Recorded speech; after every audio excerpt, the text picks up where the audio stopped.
As we transition into the indoor golf season, a lot of people, maybe new to being indoor golfers, are exposed to a lot of data that maybe doesn't make the most sense to them. So what we're going to take a look at in this video is how we can better understand the data that's being presented to us and understand how we can use that data to better help our own golf game and to see significant gains of improvement before we get back outside next season.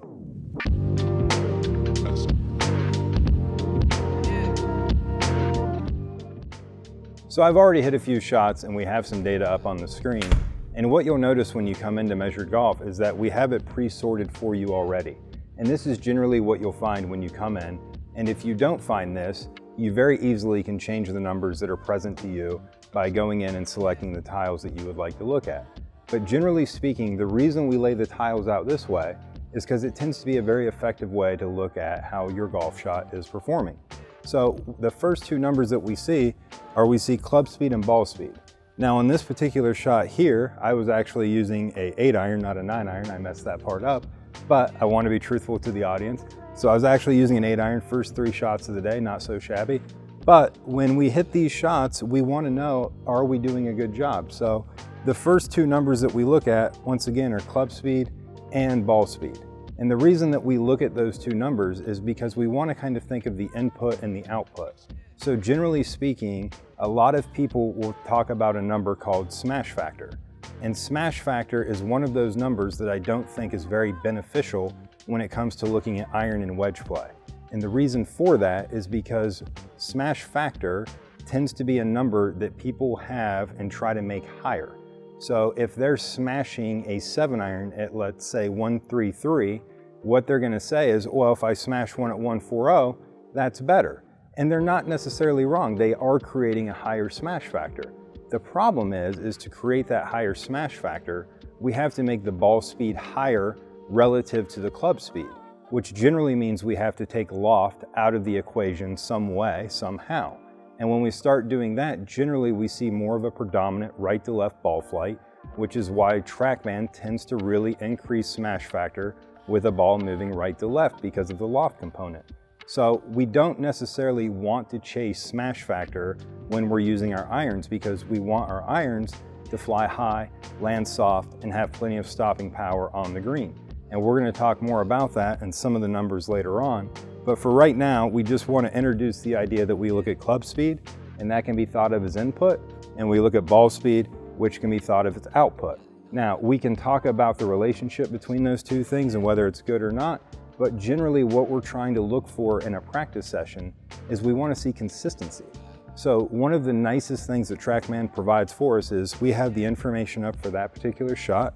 That's the main number that you see in the middle of the tile. But then in the lower left-hand corner, you also see an average for the 3 shots that I've hit. And then on the right lower part of the tile, you see a standard deviation. So the nice thing is that we're able to look at these numbers and start comparing how consistent we are in creating them. So when it comes to club speed, for example, let's say we're going to hit 10 shots and we're really working on making sure that we're creating the same swing and getting the ball to go the same distance every time. This would be great for like a short iron kind of practice. So if we're trying to create that, we want to see that the club speed and the ball speed are staying very consistent onto themselves because we're trying to get the ball to land on a certain number. So if we're seeing high fluctuations in ball speed but not club, then we know that there's some kind of loft element going on that we need to probably address in our golf swing. So now that we've looked at the speed element to the equation, what we're going to look at is the club delivery. And when we talk about club delivery, we're going to talk about the next 4 numbers. So we have attack angle, club path, face to path, and dynamic lie. And we're going to talk about how those 4 numbers are really important for you to understand how you're delivering the speed you're creating. So the first number up there is attack angle. And this is a really hot one right now, especially in the short game world. But I also think it tends to be a number that's very misunderstood. If you have a negative attack angle, it doesn't necessarily mean that you're hitting or into the ground. And that's where I think a lot of people have a tough time, because when they hear negative attack angle, they think that that means that the club is into the ground. Well, I can raise the whole body, the whole center of mass, and swing the club down excessively more to find the ground through extension of the arms, and that's going to produce a very big, steep angle of attack without hitting the ground. So angle of attack is not necessarily a metric that means that you're hitting the ground too much if it's negative. Generally, we want to see this number negative, and it's very important that we do, because in golf, we hit the ball off of the ground. So one of the key caveats to playing good golf is we want to make sure that we're hitting the ball and then the ground, not the ground and then the ball. So we have to create this negative attack angle anytime we're hitting the ball off the ground. The only time that we maybe don't want to create a negative attack angle, and I'm not saying that you never would because it's not the worst thing ever, but the only time you wouldn't have to create a negative attack angle is when we have the ball on the tee. So for the most part, we need to be seeing this number be negative, and not saying that you need to be a tour player, but to give you a reference, if we look at the average angle of attack that Trackman just released, they finally updated them, but if we look at the average attack angle for a male tour player with a 7-iron, it's 3.9 degrees downward. So we can see here with my shot being negative 4.4, I'm within half a degree of tour average. Not saying that I need to change that number because it's not tour average. It just gives me a reference, and I'm gonna say that if I'm within a degree of a tour player, it's probably okay. So looking at attack angle through the lens of we wanna see that number negative, and we wanna see that number negative to a point. So if you're in here hitting a 7-iron, and let's say you're 7, 8, 9 degrees downward with your angle of attack, that's probably a bit too much. And we wanna work on trying to get that shallowed out some to where you're closer to that 4, 5, 6 range, which is gonna be much more appropriate for like a 7-iron or other short iron. Now, as we move up in the bag, that number is going to hopefully shallow out some for us as well. And when we think about the driver, once again, using the Trackman provided averages, which I can assure you are as accurate as can be, the average on tour with the males is still 0.9 degrees, almost a full degree downward with their driver. The average tour player is not hitting 5, 6 degrees up like we see a lot of YouTubers putting out there. It simply isn't true. And this data is being provided by Trackman, which I'm going to trust because they're the guys out there measuring. So I really want to stress that we are generally wanting to see this number negative and not see this number getting positive. If the number is positive with a 7-iron or a wedge, then we need to address low point. And we need to really work hard on getting low point back in front of the ball so we're delivering that downward strike into that ball with the club head. So if you find yourself in this situation where you have access to launch monitor data, whether it be Trackman, Foresight, Full Swing, any of them available, the one number that I think is the most important for every golfer to understand is the next number we're going to talk about, which is club path. And I truly believe that club path might be the most misunderstood number in all of golf. And here's why I say that. When I ask a golfer why the ball is going left or right, they generally tell me it's going left or right because of the face. And if we're being truthful, they're not wrong. But that's only a half truth that they're telling me, because what I strongly believe is that a club face is a reaction to a club path. And the reason that people are always blaming the face and trying to change the face is because they don't understand the path. And where I think that the club path is misunderstood is that if we think about it, if we set up to swing a golf club and we make a golf swing, we're not really able to see that golf club head moving through there very well. So we generally tend to assume that we're swinging it straight. Why would we assume otherwise? It would make common sense that, hey, I'm trying to hit it there and I'm just kind of swinging it straight. And I've had people legitimately swinging it 10 degrees one way or the other that swear up and down that the golf club is moving straight. So we have to understand which direction this club head is moving. So when we think of club path, we're generally talking about the movement of the club head coming into the ball. So we can be coming from outside or out to in layman's terms.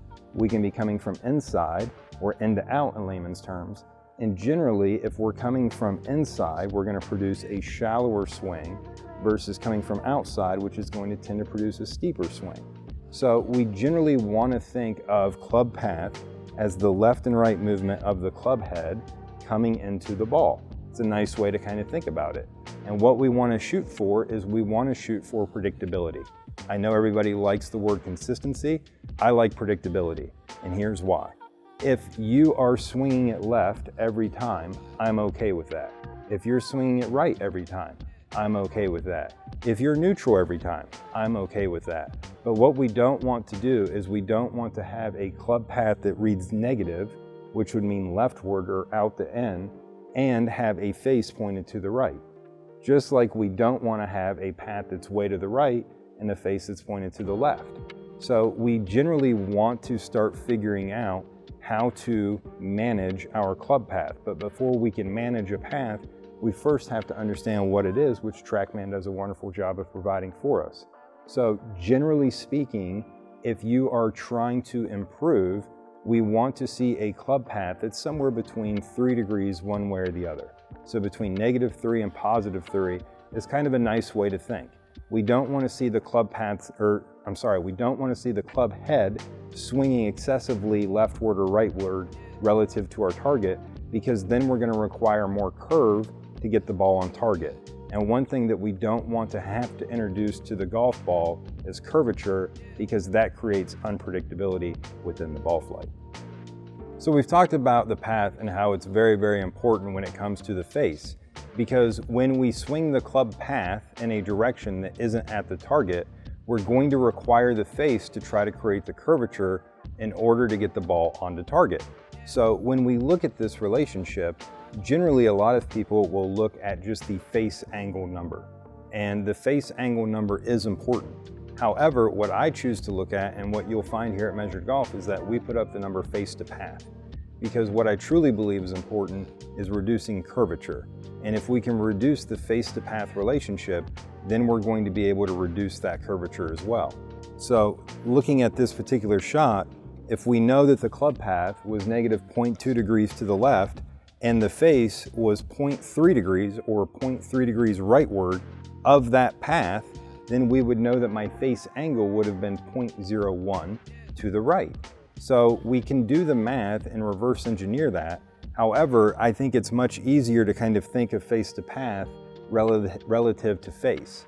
And generally speaking, we want to try to create a very small number when it comes to face to path, because that's once again going to allow us to reduce the amount of curvature within the golf shot, which is going to lead to a more predictable outcome when we're designing where we're going to hit the golf ball relative to a target. In addition to club path being so important, I think one of the numbers that really changed things for me personally as a coach was when I started to understand dynamic lie. And dynamic lie is really, really a tough thing for a lot of golfers, because I don't think lie angle is ever explained very well. So if we think of our golf club, when we go and get fit for them, they tell us that they want to adjust the lie angle 1 or 2 degrees this way or the other. And we're like, okay, do what you got to do. And we generally don't put too much thought into it. But a lie angle would be defined as the angle of this hosel relative to the ground. So we can see that I've got an angle here. And because this is a 8-iron, it generally is probably going to have a lie angle of about 62 degrees, give or take. So we kind of know where we're starting at with this golf club. And when I look at this dynamic lie, we can see that I delivered the club at an angle of 60.5. So another way that you could think about that is if your dynamic lie is lower than your static lie, then you're delivering the club a little heel down. And if you're delivering the club a little heel down, as you're thinking, it might be a little easier to hit that cut a little bit. Just like if we deliver it toe down, okay, and we increase the dynamic lie more so than the static, then what we're going to see is that it's very easy to hit the ball leftward. So if you're a golfer who is making a nice strike and hitting it more or less on the middle of the face, and you're seeing excessive curvature one way or the other, or a pull or a push, looking at that dynamic lie relative to the static lie may be very important for you. And as a side tip, one of the coolest things that you can do is if you have the opportunity to get on a Mitchell loft lie machine, you can actually check the lie angles of your golf clubs, and now you can compare the static lie to the dynamic lie. And if you notice that there's a pattern within how you deliver the club in your dynamic lie, and it doesn't match the static, then you can get with somebody who could use the bending bar, adjust that lie angle for you that matches your delivery a little better, and now all of a sudden we're off to the races, and we're not fighting this dynamic lie the static lie not matching the dynamic lie. So it's a really good way to kind of understand the right-left a little better versus just always assuming once again that it's the face being the culprit for all of the reason the ball is left and right. The next two numbers might not be as important for you depending on where you're at with your skill at golf. However, for a lot of golfers, I think these two numbers kind of get looked past a little bit, and we tend to rely on others telling us whether these numbers are good within a fitting. And it's not that hard to understand the next two numbers when we add the optimizer to the equation. And I think this is the easiest way for most people because there's just so much information out there about what's good versus what's bad. But what I think we can really gain from understanding our launch angle and our spin rate is we can understand distance control. And the better we get at making our launch angle consistent onto itself and our spin rate consistent onto itself, the better job you're going to do of being able to control how far the golf ball is going, which is at the end of the day, one of the big ways to hit one close. So we want to be able to control that. So when we get into the what's good, what's bad conversation for a launch angle and spin, I think it's a very personal conversation and it varies greatly amongst golfers due to speed mostly. So when we're talking about what works best for you, what I would recommend doing is opening what's called the optimizer on Trackman. You're going to find the ability to do that in the lower right hand corner. You can see where we have optimizer selected with the three kind of bar graphs and the arrow going up. That gets you to this screen here. And now we can look at both launch angle and spin rate and make a determination if this is helping us, if this is working against us, or if we need to make an adjustment. So we can see that my launch angle is within the blue acceptable range. My spin rate's within the blue acceptable range. So generally speaking, this is a, hey, that looks great, let's move on. So for you as a player who may be working on this, it's kind of a nice way to start understanding, hey, instead of thinking about trying to overhaul everything at once, how can we start kind of changing things that move these numbers around that's actually going to work to your advantage? So just a simpler way of kind of understanding the launch angle and the spin rate and how that's actually going to work out best for you so that you can create as much distance as possible. So now that we've talked about how we're delivering the club, what is that having an effect on when it comes to the flight of the golf ball? And that's kind of the numbers that we're going to look at next. So when we kind of start thinking about this, a lot of these are pretty self-evident numbers. And the first number that pops up is curve. And it's a very simple number to understand. The ball is either curving rightward or it's curving leftward. Now, it's not to say that you can't create zero curve, because you can, and that's totally great if you can do it. However, what we generally want to see is that we're keeping that curve consistent. So if we're curving it to the right, we want to curve them to the right. If we're curving it to the left, we want to curve them to the left. Now, trying to reduce that number, I think, is always going to be in your best strategy. So trying to create a low curvature shot as a stock shot is always going to be in your best bet as the player, because if that's the case and you're producing a relatively straight ball flight that's very neutral in how you deliver the club, when we go to the golf course and play outside and catch lies on the golf course, now we're able to let the lie determine the shape versus trying to go out there and get our shape to fit every lie, which is a very difficult way to play golf.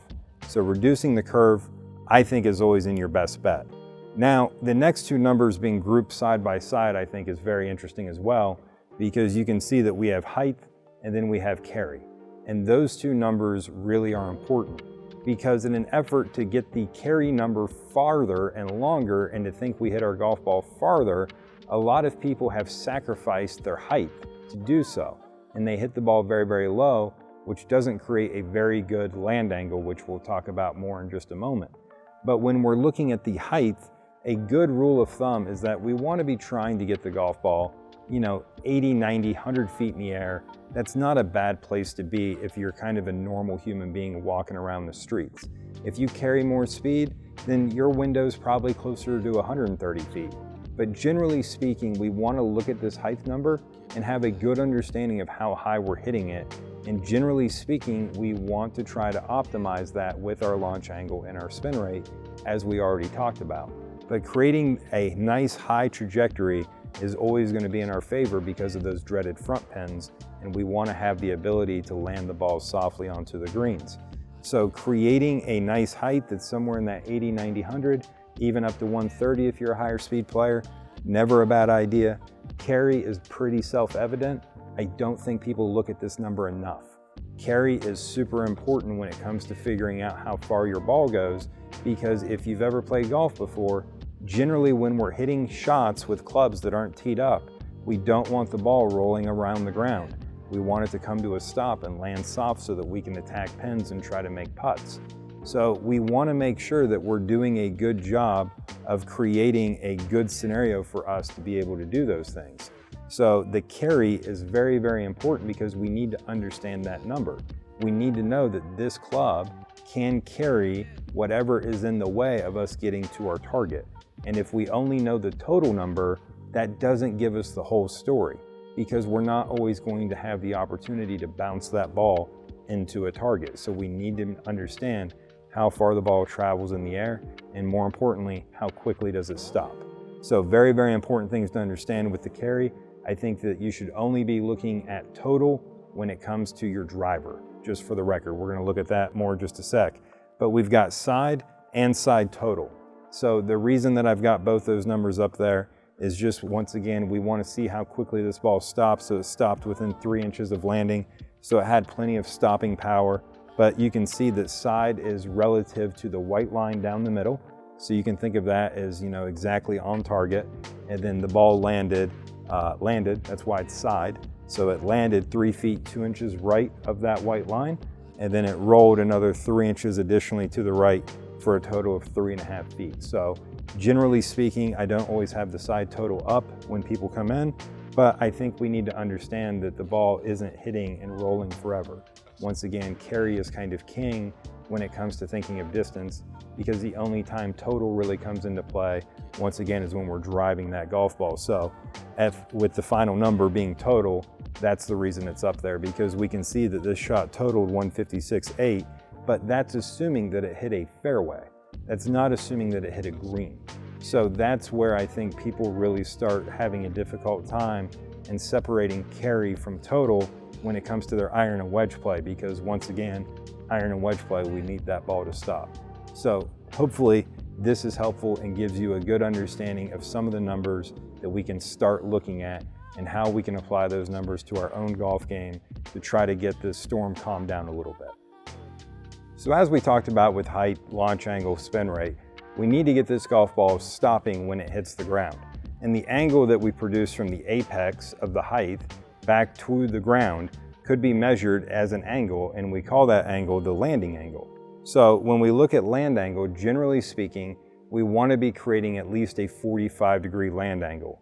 We also don't want to really be creating much more than about 50, and that's kind of the sweet spot, is between 45 and 50 degrees for the land angle.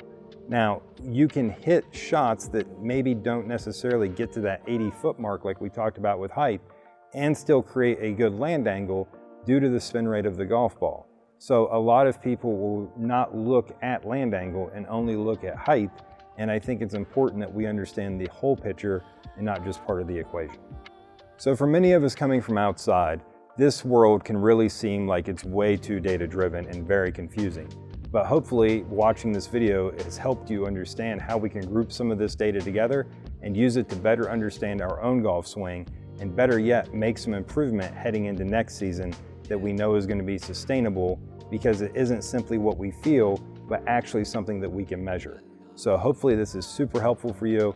If you have questions about how to use this Trackman data, or about some of the other metrics that are available in the Trackman universe, please let us know in the comment section, and we'll do everything we can to help you. It's been my absolute pleasure getting to share this information. I feel very strongly about it. And if you're interested in learning more and getting certified by Trackman, they do a wonderful job of a educational platform that they provide via trackmanuniversity.com. I myself am very proud of the fact that I'm a Master Certified Trackman Professional. I believe there's only about 90 of us in the world, and they really take it seriously, but they do an amazing job with the education. So if you're a golfer that's serious about better understanding your golf game through data, I strongly recommend Trackman University. So thanks so much for watching, and until next time, keep grinding.